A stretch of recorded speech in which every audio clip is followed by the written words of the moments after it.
एक बार दादाजी सुबह अपने खेत में हल चला रहे थे। अचानक हल किसी सख्त चीज से टकराया। दादाजी ने मिट्टी हटाई तो वहां एक पुराना काला घड़ा दबा हुआ था। घड़ा बहुत अजीब था। उसके ऊपर सुनहरे अक्षरों में कुछ लिखा था, लेकिन मिट्टी की वजह से साफ दिखाई नहीं दे रहा था। दादाजी ने जैसे ही घड़े को हाथ में उठाया, घड़े के अंदर से नीली रोशनी निकलने लगी। दादाजी डर गए। उन्होंने घड़े को नीचे रखने की कोशिश की, लेकिन तभी उनके मुंह से निकला, काश हमारी गरीबी खत्म हो जाए। अचानक पूरा खेत तेज हवा से कांपने लगा। अगले ही पल घड़ा अपने आप सोने के सिक्कों से भर गया। दादाजी हैरान रह गए। उन्होंने जल्दी से घड़े को कपड़े में छुपाया और घर ले आए। घर पहुंचकर दादी ने पूछा, ये क्या उठा लाए? दादाजी ने धीरे से कहा, पता नहीं, लेकिन इसमें कोई जादू है। फिर दादाजी ने मजाक में कहा, काश हमारे घर में ढेर सारा खाना आ जाए।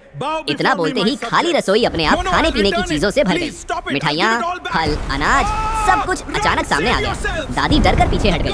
अब दादाजी समझ गए कि यह घड़ा जादुई है। इसे पकड़कर जो भी बोला जाए वह सच हो जाता है। धीरे धीरे दादाजी गांव वालों की मदद करने लगे। किसी के पास पैसे नहीं होते तो उसके घर पैसे पहुंच जाते। किसी की गाय बीमार होती तो वह ठीक हो जाती। सूखे खेत हरे हो जाते। पूरा गांव खुश रहने लगा। लेकिन गांव का एक चालाक साहूकार यह सब छुपकर देख रहा था। उसे समझ आ गया कि दादाजी के पास कोई जादुई चीज है। एक रात साहूकार अपने आदमियों के साथ दादाजी के घर पहुंचा और जादुई घड़ा चुरा लिया। घर पहुंचते ही वह हंसने लगा। उसने घड़ा पकड़कर कहा, काश मैं पूरे इलाके का सबसे अमीर आदमी बन जाऊं।